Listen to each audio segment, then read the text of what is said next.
Namo Bhagavate Vasudevaya.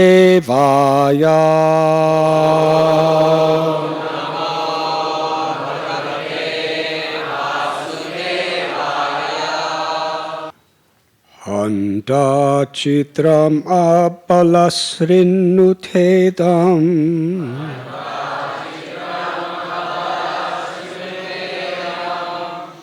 Harahasa udasistira vidyut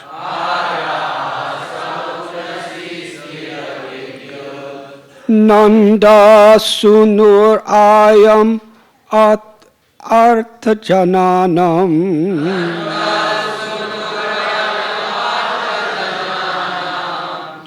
Narmadoyarhi kujita venu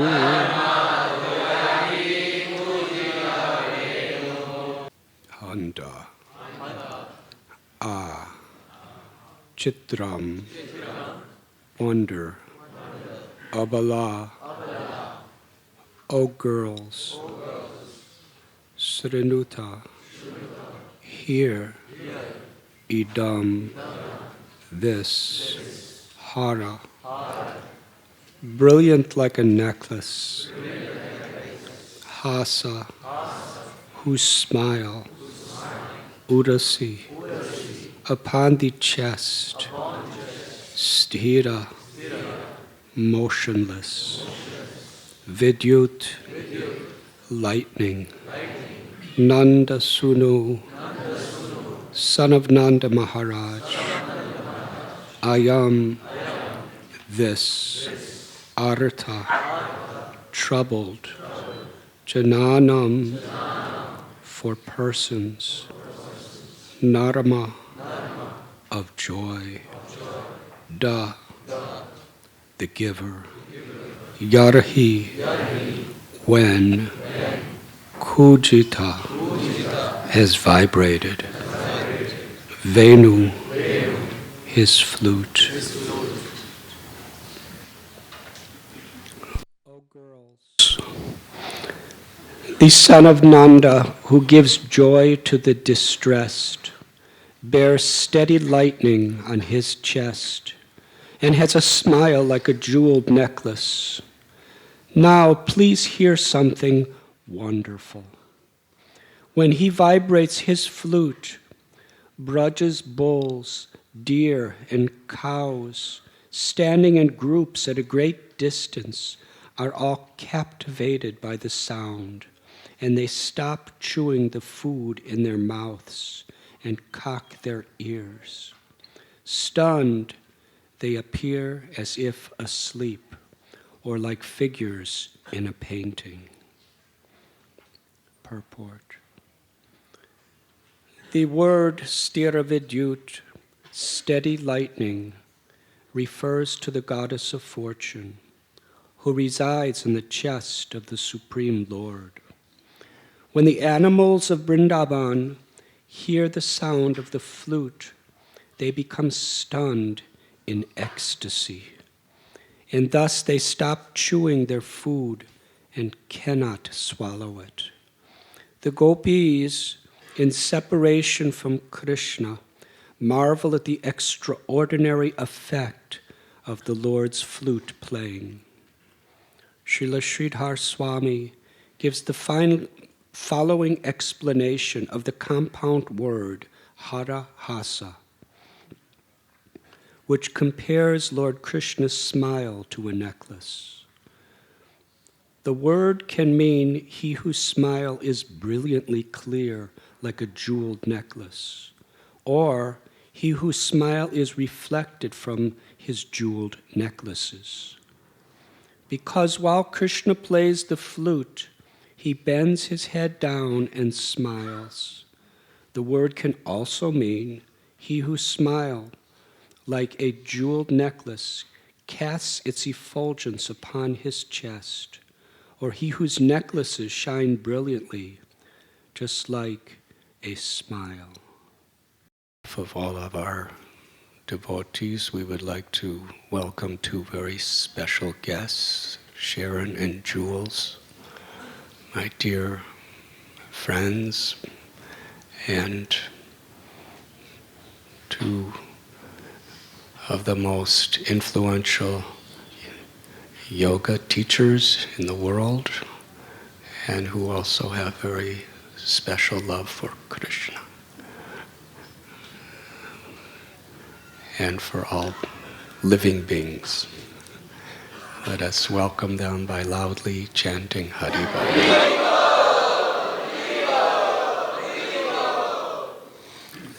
10 million times louder, please.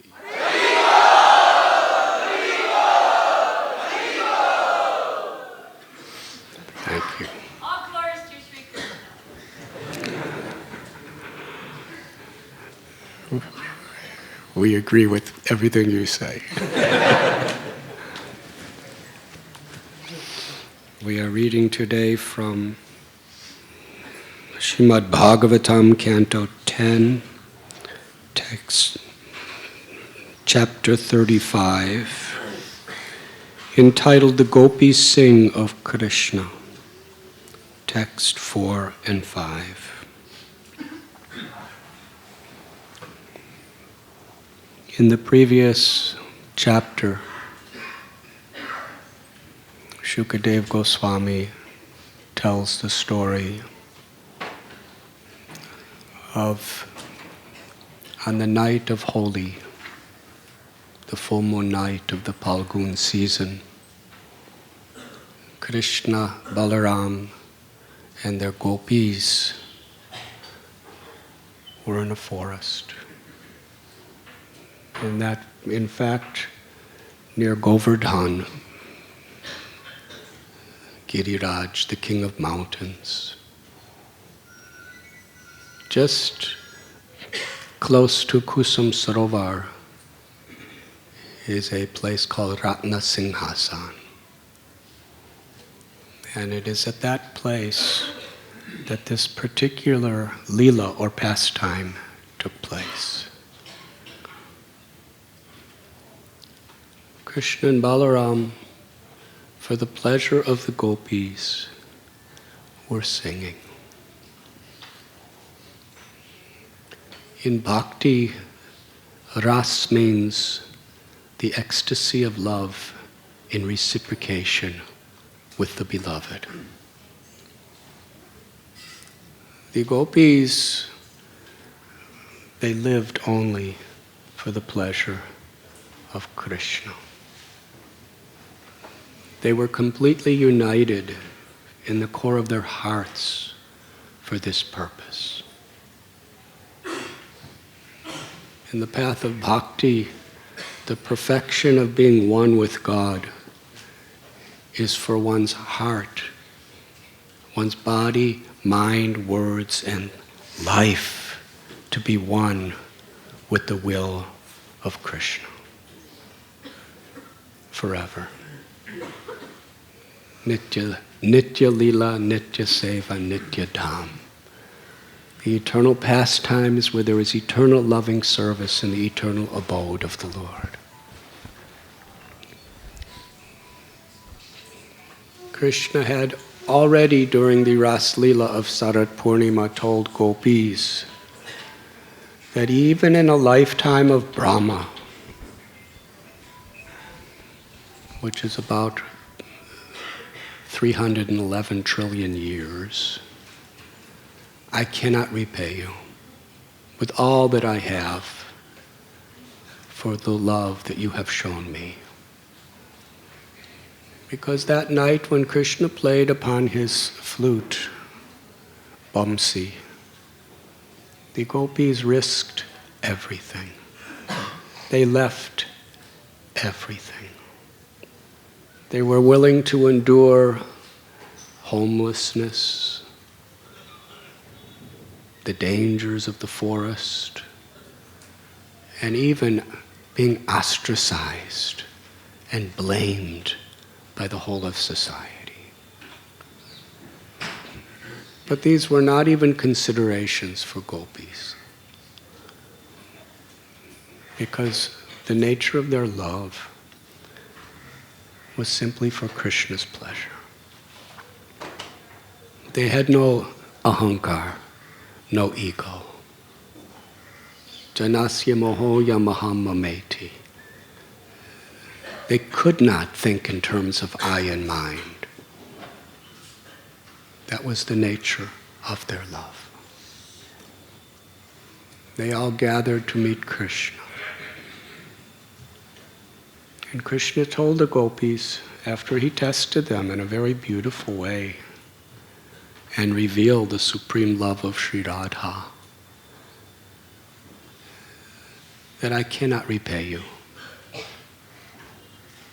For all that you have given for me, although I'm the husband of the goddess of fortune, Sarvaloka Maheshwaram, I am the proprietor of all spiritual and material worlds, I find myself with a debt that cannot be repaid. So please be happy with that love that you have in and of itself. When the gopis would dance, when they would put nice ornaments upon themselves, it was not to look in the mirror and enjoy themselves. It wasn't for anyone of this world to be attracted to them. It was just a way of expressing their love for Krishna. Because their bodies belong to Krishna. Their words belong to Krishna. All of their abilities belong to Krishna. And how they would sing and how they would dance for Krishna's pleasure. And on this particular evening, just in a little kunj or forest near Govardhan, Krishna and Balaram were reciprocating. They were singing for the pleasure of the gopis. Shukadev Goswami and our beloved acharyas explain how Krishna was singing with Balaram. In the Gita, Krishna tells that I'm the strength of the strong, the intelligence of the intelligent, and the ability within everyone.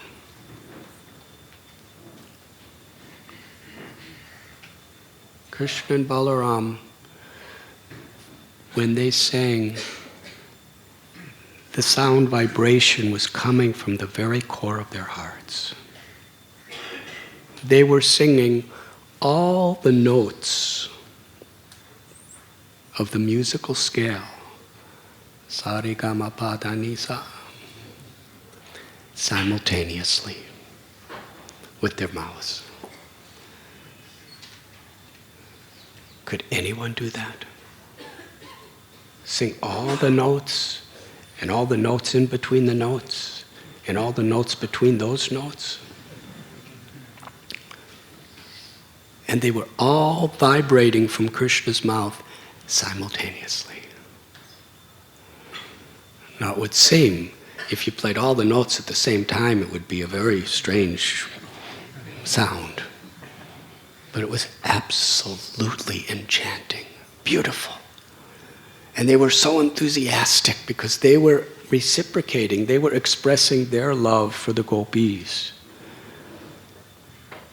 Completely pure, beyond all material conceptions. For the pleasure of gopis, they were singing so enthusiastically. It was filling the entire forest and enchanting everyone and everything. And the gopis, feeling Krishna's love in the form of his singing, they were totally mesmerized. They were conquered by Krishna's love. Krishna was conquered by their love. That is Vrindavan. In Vrindavan, different than this world. The highest perfection is not to conquer. It is to be conquered by love.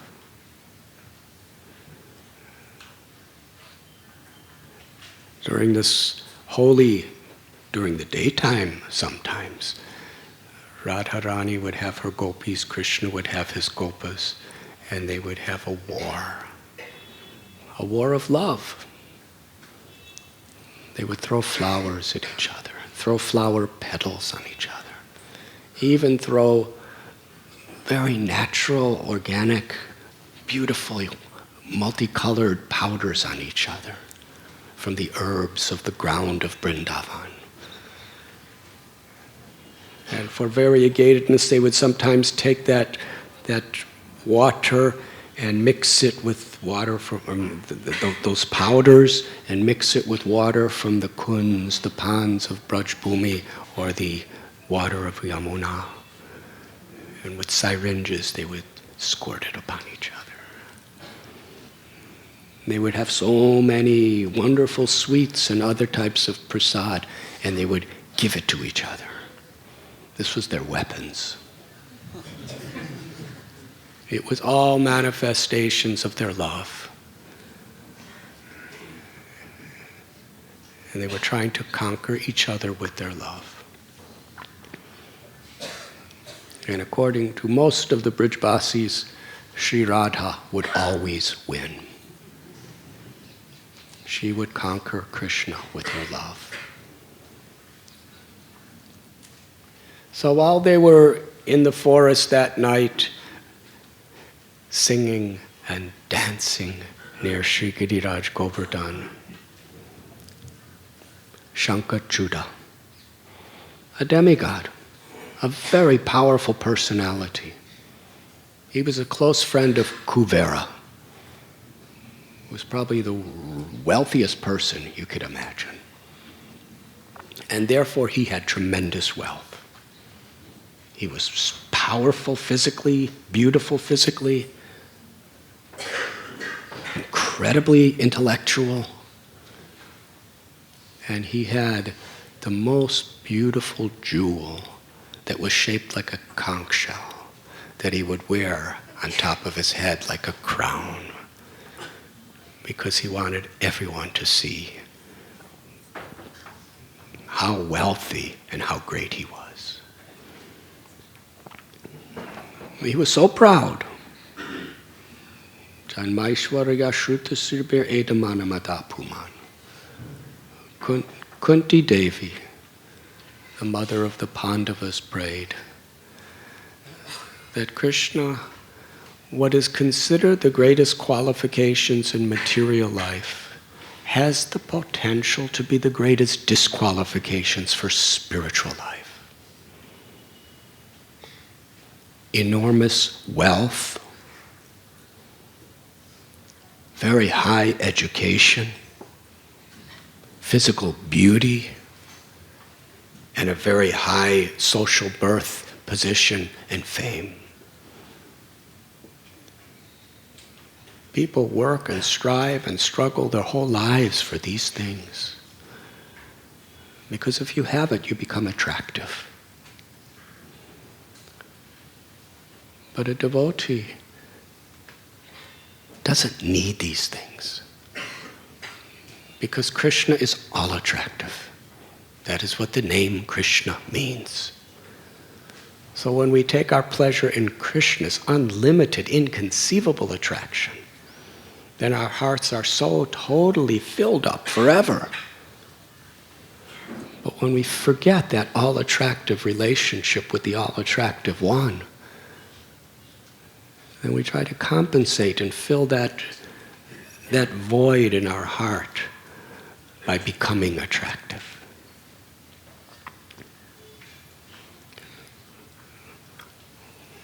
When the flower of love awakens within our heart, that love attracts the all-attractive. And what could be more attractive than that? Otherwise, when we have these things on the material platform, on the spiritual platform, we could have wealth and we could have knowledge and fame and beauty. But our spirit is seva, that we use these gifts to serve Krishna, to serve Krishna's children of all varieties. But without that concept, the ahankar, the ego, takes control. And we become proud that I have more than you. And Kunti says when we become proud like this, the ego makes the heart hard. We cannot with humility cry out the names of God. That is why Lord Chaitanya prayed Trinarapi Sunichena Taror Iba Sahishnuna. Amanina Manadena Kirtaniya Sada Hari. That if we want to actually taste the sweetness of Krishna, Sri Radha, who have appeared within their names, and they have many names that they have revealed over the ages in many ways. If we want to actually taste the sweetness of the holy name in such a way that we will never stop chanting, then we must have humility like a blade of grass, benevolence, forgiveness, and tolerance like a tree, not expecting respect, but finding joy in giving respect. Shankar Judah, he had everything. He could have enlightened millions of people with all he had if he was in the spirit of seva. But he was in the spirit of I and mine. So when he heard Krishna singing and he heard the gopis singing with him, he wanted to enjoy the gopis. He picked up a stick and began to shout at the gopis that anything beautiful in this world is mine. You come with me. He was leading them into the forest. And the gopis were crying, Krishna, help us. We don't want to go with him. Right in front of Krishna and Balaram, he was doing this, kidnapping gopis. He couldn't touch them, although he wanted to. And Krishna entrusted the gopis with Balaram and ran after him. And ultimately, Krishna liberated that fortunate soul. He made his misfortune the ultimate fortune. And took the jewel and gave it to Balaram. And ultimately, Balaram gave it to Sri Radha. So this story depicts the tendency that is within most of us. That tendency to become proud. That tendency to be the enjoyer of what is the property of God. Sarvaloka Maheshwara. Everything is the property of God.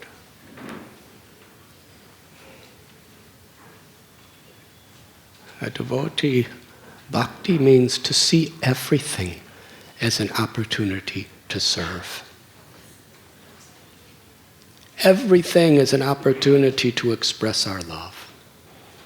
Everything is an opportunity to experience Krishna's infinite love.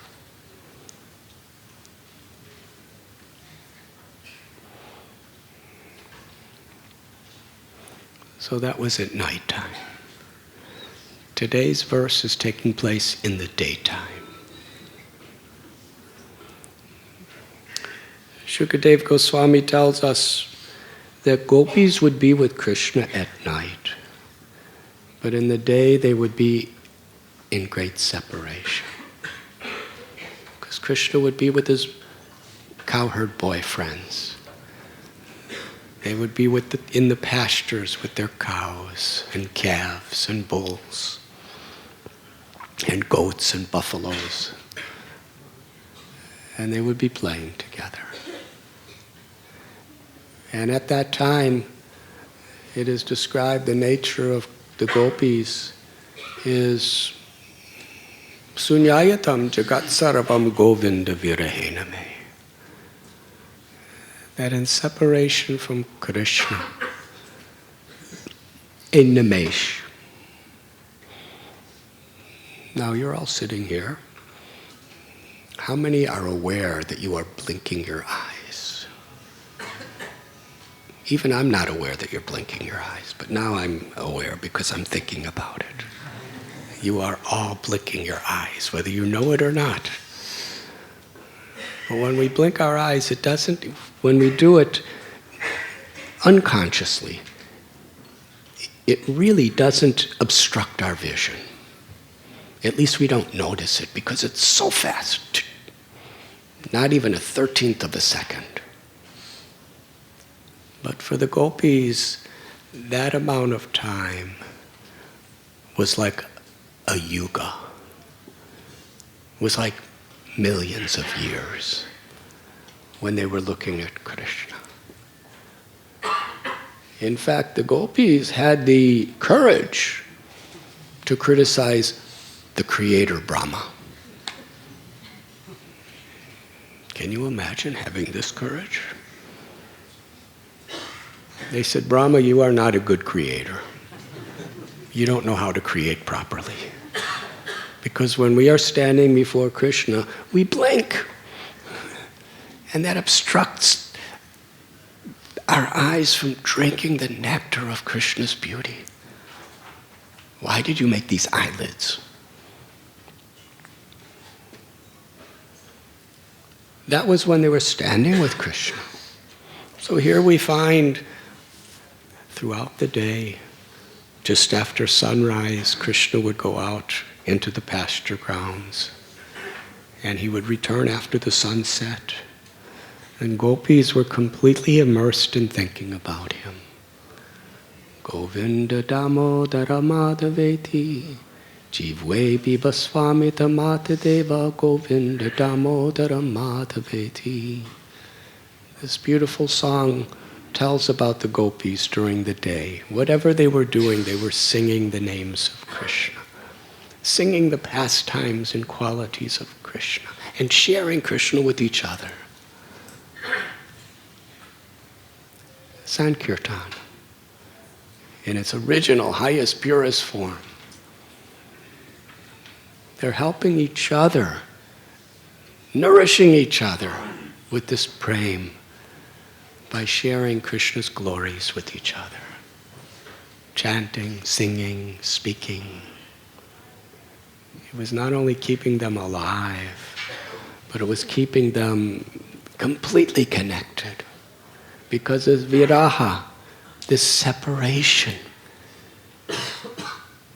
helps the gopis to become so deeply absorbed within the core of their hearts in remembrance of Krishna.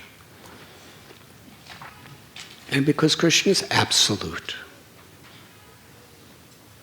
param satyam dhimahi, they were meditating on the supreme, absolute truth of Krishna, who is within the heart of every living being. Ishvara sarva bhutanam hridesher junatishta.